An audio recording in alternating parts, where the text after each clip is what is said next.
Here today we have Randy Floyd. He founded Midwest Anxiety here, and he is going to talk to you about stress, anxiety, and just some strategies, share some resources with you, and then there will be some time at the end for some question and answer. So please give him a warm welcome. When this life gets a little tough, people start to run.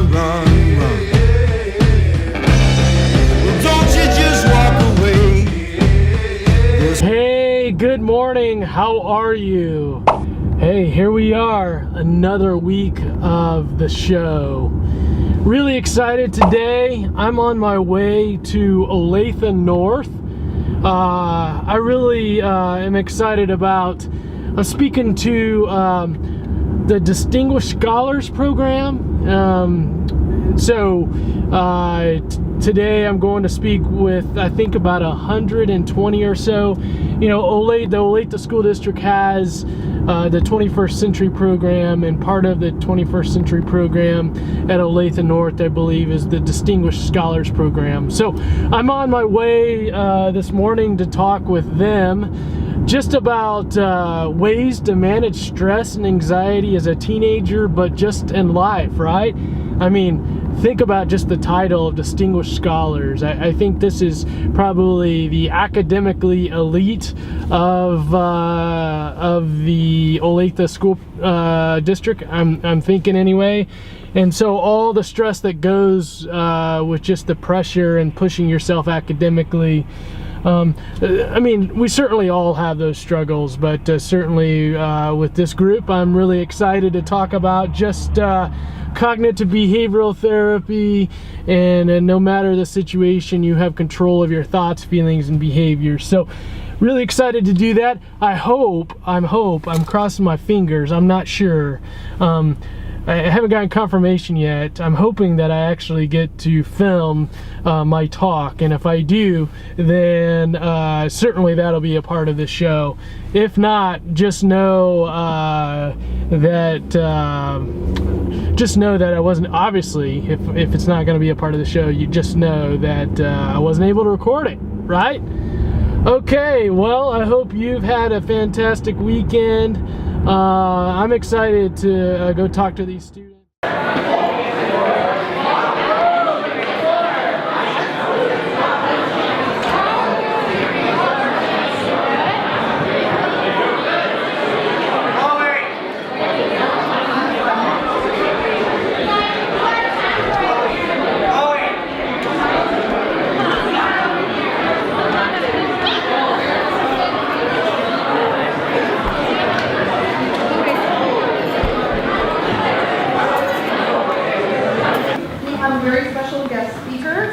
Is here to talk to you about stress and anxiety. Not that you guys have any, come on. But maybe someday. Guys. Thank you guys, thank you. Hopefully this will be an awesome hour. Hopefully I won't, you guys won't fall asleep. We've got about an hour. I want you to know that people, when they introduce me, they introduce me as a therapist. And hopefully what I'm going to do today is connect with you in a real way, that we take out all the labels, all the names, the titles of everything in life, and just kind of get real. Before we do that, I kind of want to ask you guys some questions. How old do you guys think I am? 20? 30?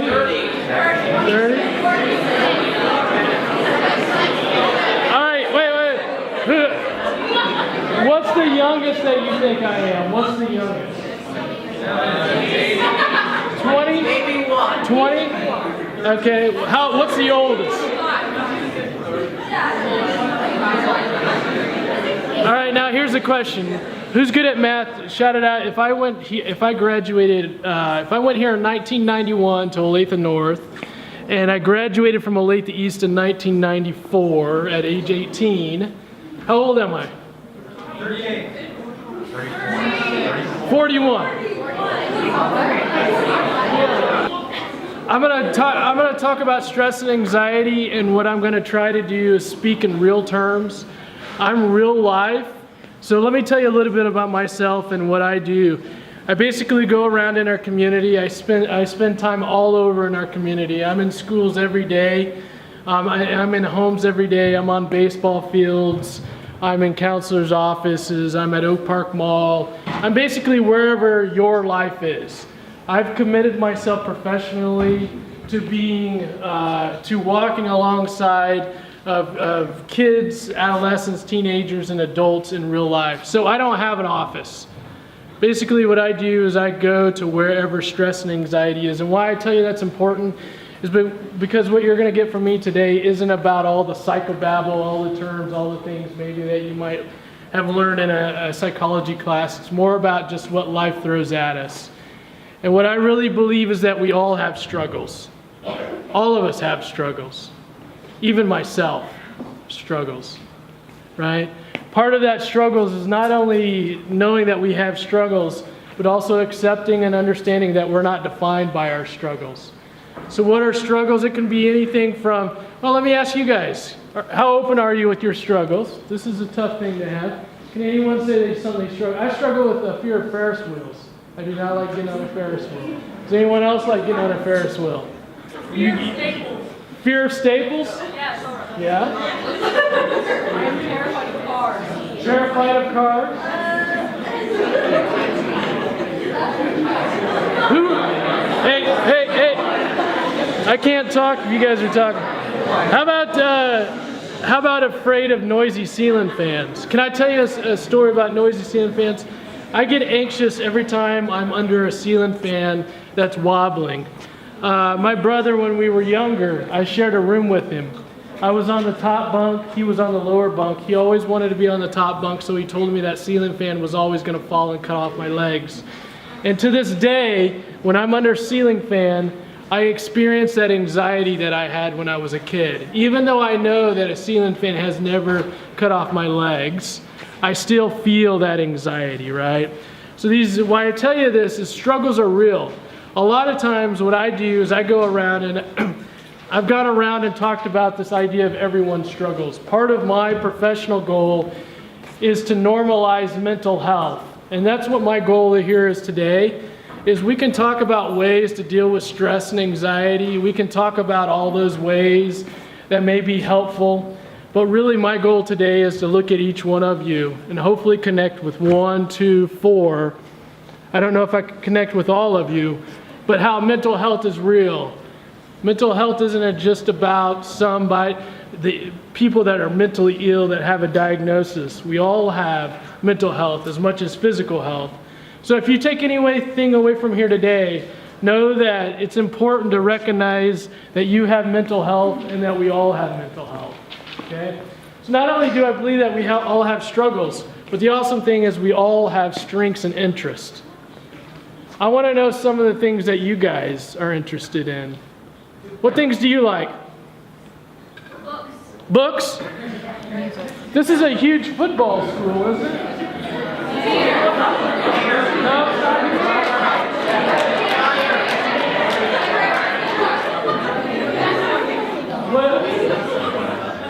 What do you like? Do you like the boys? Yeah. You like theater? Music? Who are you listening to right now? You listen to a song band, Struggling, we sometimes lose focus of those strengths, those things that we like. And we start feeling bad. We start feeling awful. Right? So part of my goal today would be to talk a little bit about how we can work through some of those struggles. Because we don't like feeling bad. We don't like feeling angry. We don't like feeling frustrated. We don't like feeling sad. Sometimes we don't have the skills, and what I really believe, like anything else, it would be a skill.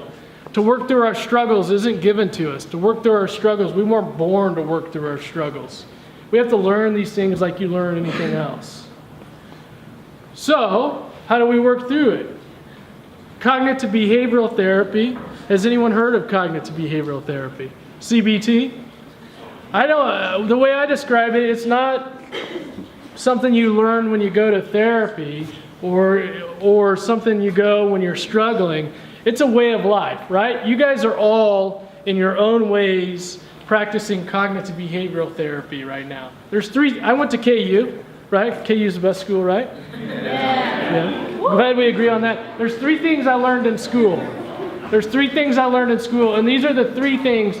If you want to break down my job every day of what I help people with, it's 3 simple things. And I want you guys to learn these 3 simple things today. My goal is to help you be self-aware enough, self-aware knowing your thoughts, how you're thinking. Some of you are thinking right now, wow, this guy is awesome, right? Some of you are thinking, who invited this guy, right? Some of you are just like somewhere else, right?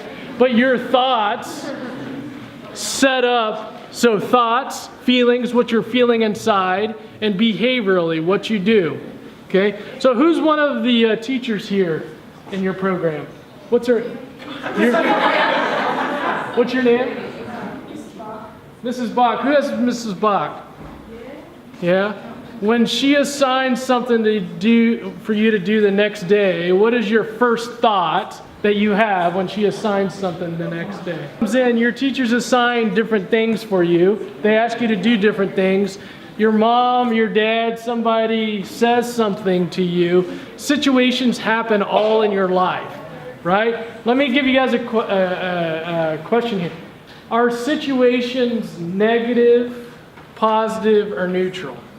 If you think a situation is negative, raise your hand. Depends on the situation. What if I was to tell you that it doesn't depend on the situation? What is your name? Come here, Sophia.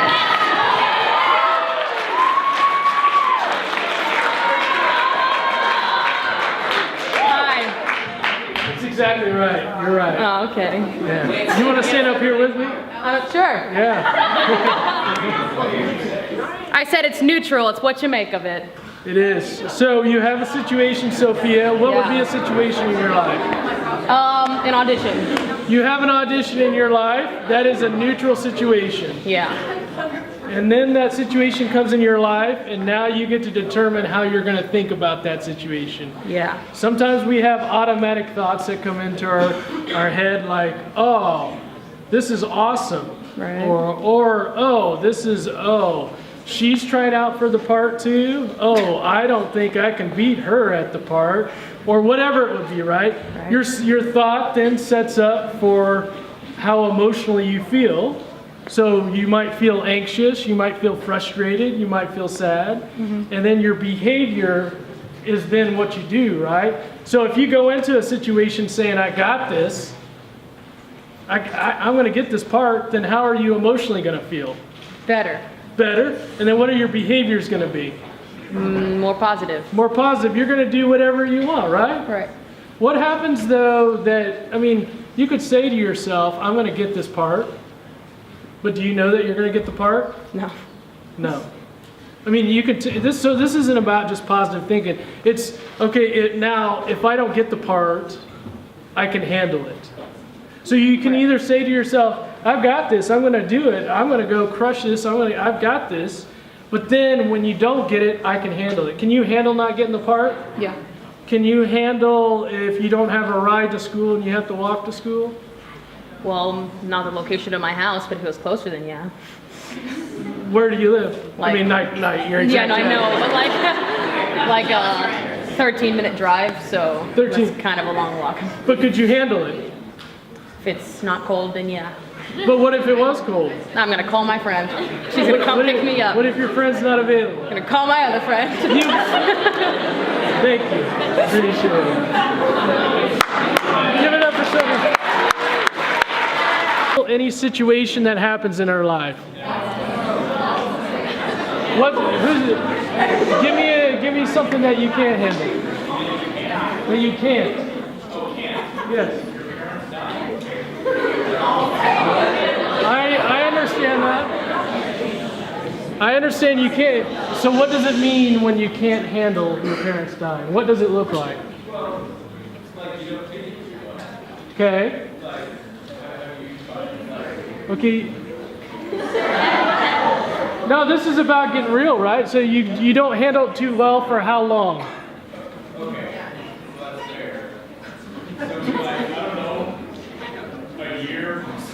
Okay. Right. Right. But our mind goes to, you guys listen. Our mind goes to, I can't handle failing this class. I can't handle, and I don't know, what do you think about, you're in the is this the Distinguished Scholars? Yeah. What does that mean? I don't even know. When I wasn't in the NH, like, we had like the National Honor Society, but I was nowhere even near that. What is the Distinguished Scholars Program? It's kind of a grant we could focus on other things, but the main idea was that we could learn and interact more with just like what we would like to do instead of having a very much class like we have most of the core subjects and VA. And yeah. Political science, physical. Math, science, language arts. And so we have those teaching us for this, I don't know, learn what we would like. Okay. It's just like a program where basically in 8th grade, we write like essays, we go through the interview process, and if we make it into this program, like we go through the freshman year. Yeah. There's a lot of project-based learning and kind of the leaning up against I can't do it. So they don't want to be up for the challenging, and it's just a lot of like, it's really like hardcore. Then you branch, there are like 5 different branches of DS. So we all do different things like math, or language arts, or science, or PS, or political science, or visual arts. So different branches of kind of expanding into that specific area. Gotcha. So you're an accelerated program. Yeah. The accelerated academic program, you get more, so like, I know these terms like AP and stuff, but you all take AP classes and all that other stuff, right? There's a lot of stress in your lives. Yeah. Guess what, guys? Are any of you perfect? Who thinks they're perfect anyway? No one's perfect. So, is there a possibility that you're going to struggle at something or more than one thing? Is it important that you get everything right? No. Yes? Who says yes, it's important? Who believes it's not important to get everything right? Why is it important not to get everything right? Yes, this guy over here needs to stand on this stage too.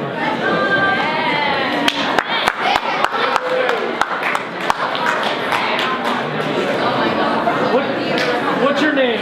Sam. Sam.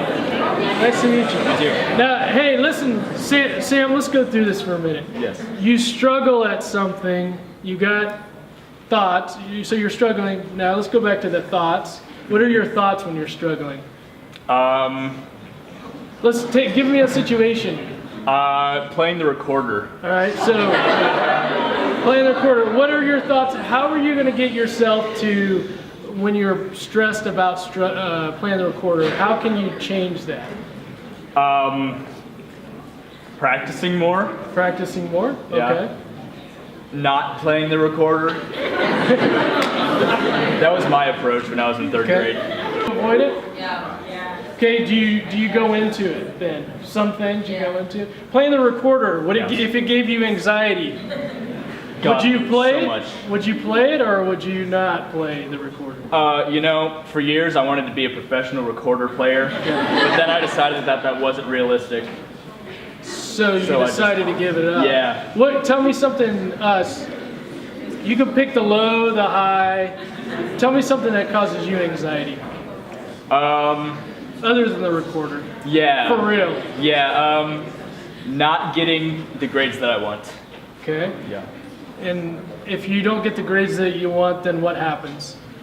A lot of self-loathing. Self-loathing. Yeah.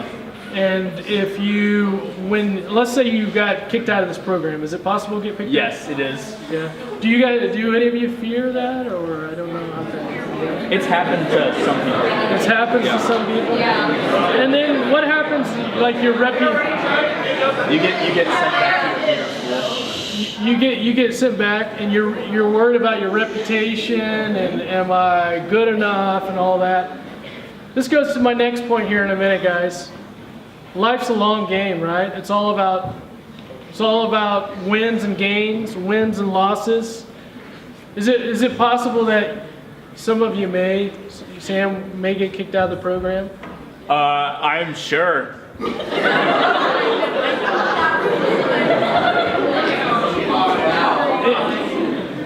Let me ask you this, Sam. If you got kicked out of the program, what would happen? My parents would probably wonder what happened. Okay. And I'd probably wonder what happened. And a lot of them would be like, it was a matter of time. But, Could you handle it? yeah, eventually. How long? Like a year? No, it like maybe a couple months. I'd be like disappointed. And then what would you do after that? I'd move on, do my best to move on. You'd go back to your school. Yeah, or feeder school. And so then I'd go back to you would South. try working again? You try Possibly, yeah. You're not going to give up. No. What would giving up look like? Wallowing in self-pity. For how long? Too long. Let's give it up for Sam.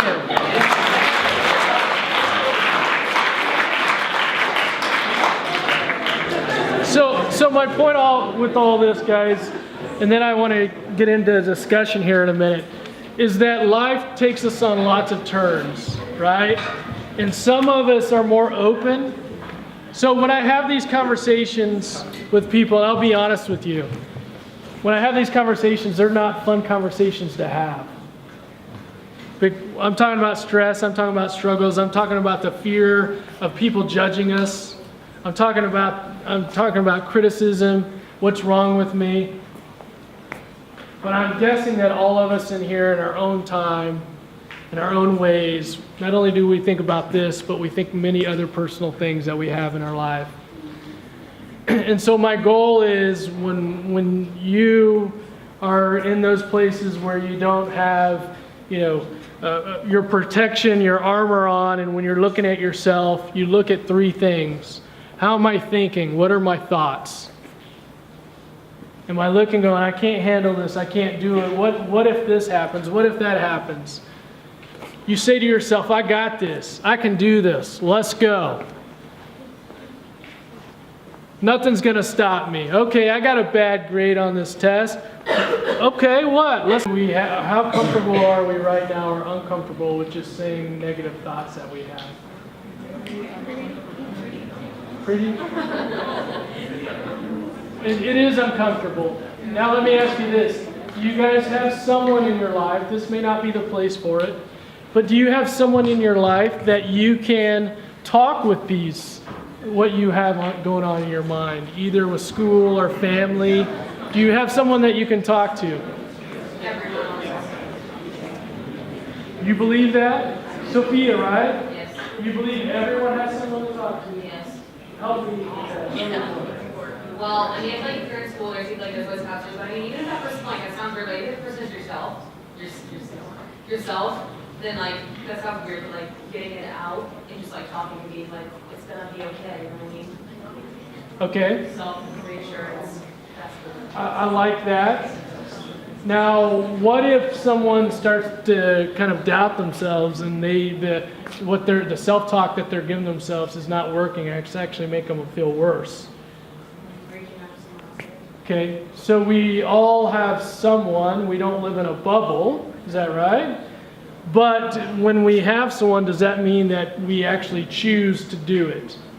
No, we don't choose to do it. Why do we choose not to do it?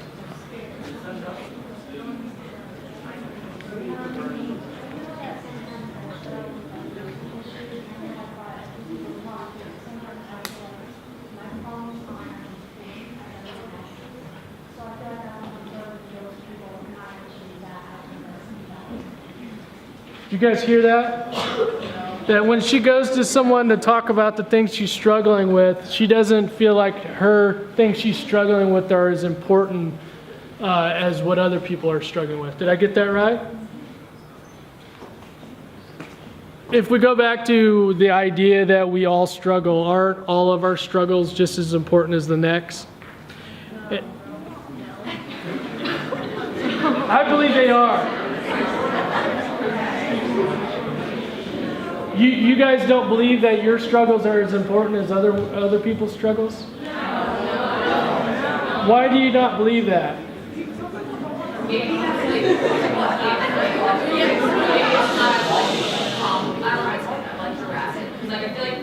we're getting at is the fact that someone could be homeless, and that person will struggle, so we have too much homework isn't as much as them not having to worry about my day tonight. I got you. So there's a different context, right? Yes. Sometimes there's just things that are at stake, and some things like some of our problems aren't as don't have as high stakes. Like some people could be on the verge of losing their lives, where we could be on the verge of losing our 4.0. There's like a big difference. I'm totally getting the context here. Let me ask you this. Does everyone have a different tolerance to what their struggles are? Yeah. So you could be on the verge of losing your 4.0 and have a really real low tolerance, meaning you can't handle losing that causes you to emotionally and socially spiral, where it could be the same as someone else's really large, big concern, right? So my point here is, while I understand that, and I understand the context may be different, but all our struggles are important to us. And I'm believing if they're important to us, they're important to other people. Because what I know is, a lot of times those people that we think that don't have any struggles, because I see this all the time when I'm talking with, actually, in Blue Valley, I met with 3 friends just individually. They didn't know I was meeting with them, and they all struggle with social anxiety. And they said if my friend knew that I had social anxiety, they wouldn't be my friend anymore. And the irony of that is, if they would have talked with each other, they would have all known, and they would all have supported each other, because they all said that. So my point is that I believe we all have struggles, and I think it's important no matter, and I think there's a degree what your struggle is like, oh, I stubbed my toe on the desk, okay, I get that. But at some point, if it starts interfering in your life, where you have trouble going to sleep, you have trouble eating, you have doubts in life of why is it important for me to come to school, why is it important for me to do whatever it is, the important part is just to reach out. And I know you guys have probably heard that before in various different ways because people care about you. But I'm here today and I will continue to preach this message. The daily vlog, and it's on YouTube. I've only got 54 subscribers, so if you guys like subscribe, you'll like triple how many subscribers I have. But my point is I'm trying to reach people in every place, in every way, where I'm talking about mental health in various different ways, talking about skills in ways where you may not feel comfortable coming out and saying, yeah, I really am having a tough time right now, because the statistic is 1 in 4 to 1 in 5 of you all are diagnosed, 1 to 4, 1 to 5 is diagnosed with an anxiety disorder in here at some point in your life, right?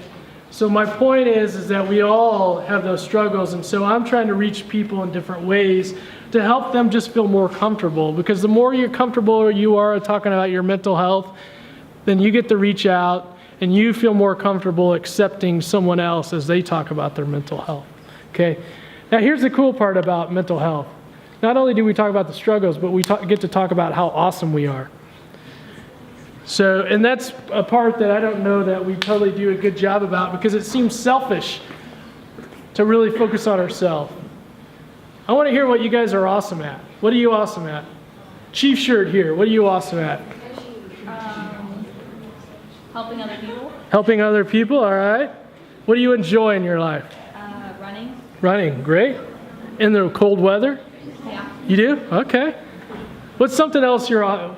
Let's get the teachers involved. These are all the teachers down here. Yeah. What's something you're awesome? What's that? Ceramics. What's your name? Mrs. Grace? Rice. Mrs. Rice is good at ceramics. Well, let's just go down the line here. What are you good at? Photography. What are you good at? I'm good at explaining people. Everything. Recycling. And what are you good at? collecting cat. You're known as the cat lady. Yeah. Who's the other teachers in here? We got one up here. What are you good at? Hey, subs are still awesome, right? Mexican American cooking, frozen things.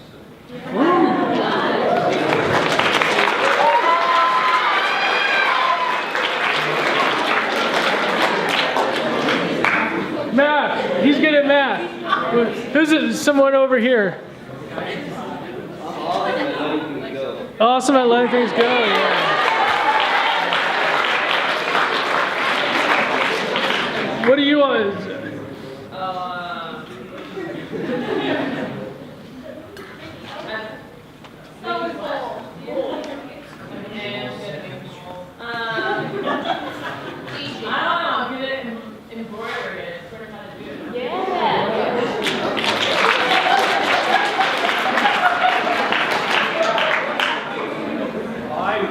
I'm really good at knowing lots of meaningless information.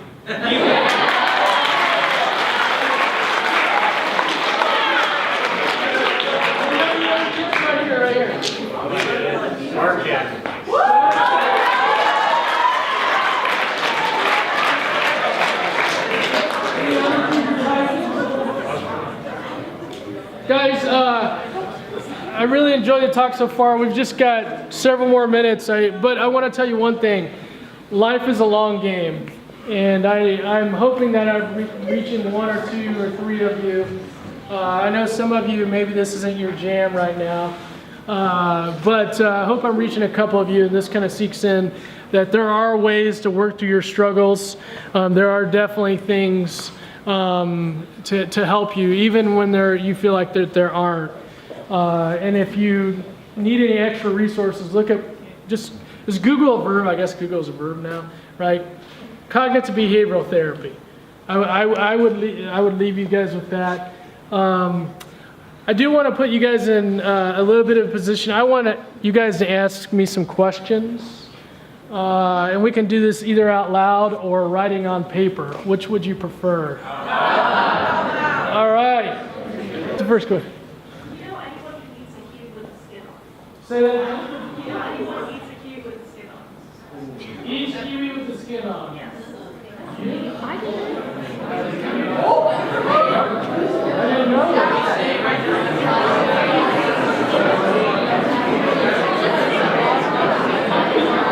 Yeah. I'm sorry, I didn't hear what you said. How long have you been doing it? Yeah, so good question. So I graduated from Olathe East in 1994. I went to KU and got an undergrad in psychology. So I spent from 94 to 98 at KU in psychology. And then I got my master's in 2002. And so any of you that are thinking about going into psychology, private practice, I got my degree in social welfare, my master's degree. And so from 2002 to 2006, I spent just kind of doing an internship and opened my own private practice in 2009. So I've really been officially practicing on my own since 2009. I had an office in Corporate Woods from 2009 to 2014. You know, just sitting in an office, you'd come in and we would talk about things. And then I was like, man, right? It's awesome. I can just like go to Sonic and call that work.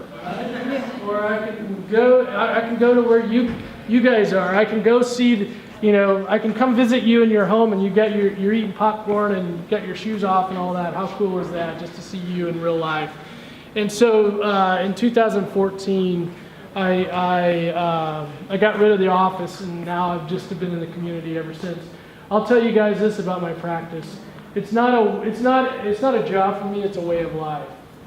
And I tell you that with all my heart, and knowing that we have as we do with many things, we have a mental health crisis, and you guys know that.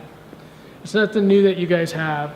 And if I can be one voice that is as loud as I can, really be passionate about it, my hope is that at some point that I can engage and maybe encourage you guys to also have voices. Because the reason why I came here today wasn't to necessarily sell you Midwest Anxiety or anything else. It's really for you guys as a group to be able to support and encourage each other. And you can't really support and encourage each other unless you think and you become more open to the topic of mental health. Not only supporting you as friends, but as a department and as a group and your teachers over here. I think that as much as we talk about academics in school, and I know that this is a debated topic, but we need to be talking about mental health. Not only 1+1, but when you don't get 1+1 right and you get angry about it, how do we go from I'm angry that it didn't add up to now I'm ready to try again, right? And so mental health is a big part. And so you asked me that question because I'm very, very passionate about you don't have to be a therapist to care about mental health. You can just be a person, right? And so I'm here just as a voice and I have a platform, but I'm hoping today at least 100, 75 maybe. How many people are in this room? 100? 140? I hope 50 of you today go out of this room saying something positively about mental health. Because why I do this vlog every day is just say the word mental health every day. You had someone raise their hand over here. Yeah. Do you talk to a lot of different age groups, and do you adjust the way you present this information to different age groups? I do. Yeah. My mental math is quick enough, so how old are you actually? 41. Yeah. He was still worrying about how he was going to get over his mom dying. Yeah. What advice do you have for supporting friends who are going through depression and anxiety? Yeah, it's a really great question. What do I have to support friends or family that are going through depression? I think the thing that I would say, which may be cliche, but I think it's the most important point, is that we don't try to fix it. I think trying to fix it, there's all these things that we may feel like we're saying wrong, but just being there for that person. Being there in ways that they don't even know that you're there. So, it's easy to come to school and say, hey, how are you doing today? Or things like that. But when they really are, that they're not doing well, or maybe you don't even know that they're doing well, but that you're still there for them. So it may be, going over to their house when after school may not be a good time for them. So I guess my thought to you guys is just your availability and supporting them is probably one of the biggest things, and certainly supporting them. And it may be beyond your ability.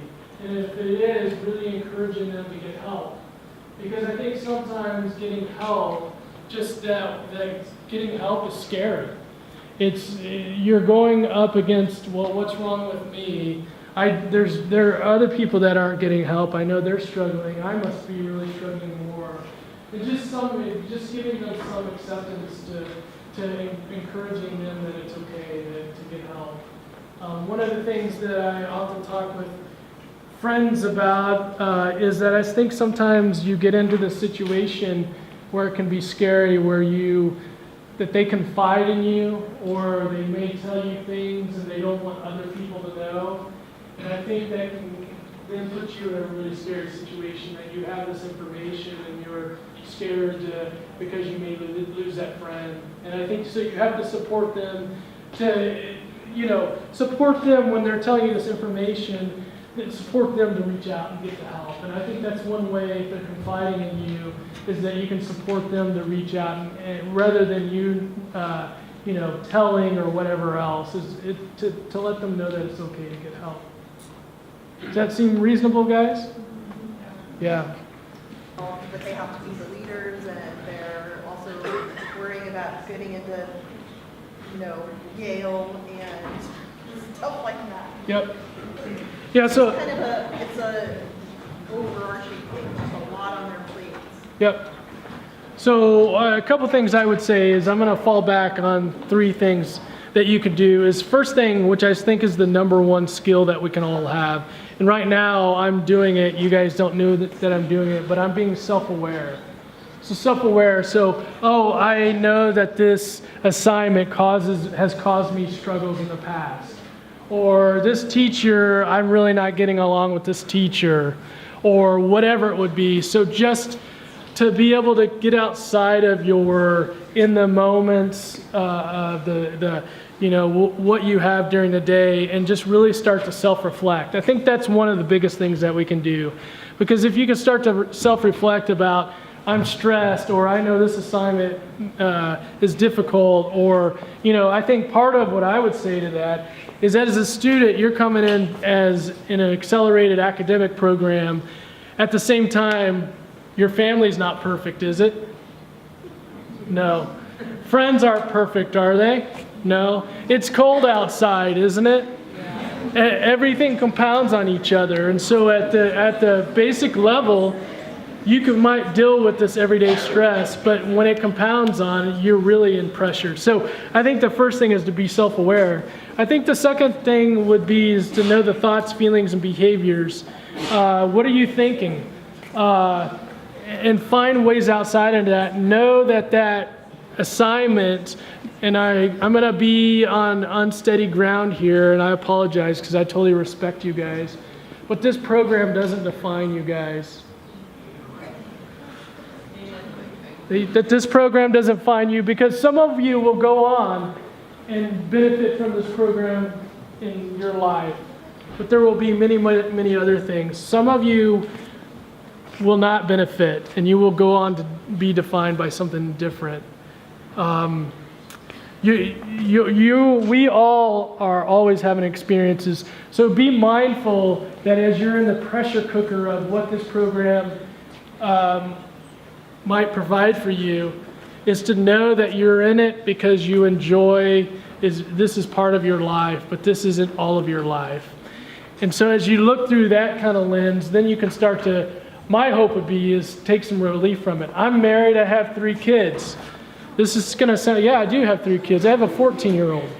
He goes to Olathe East.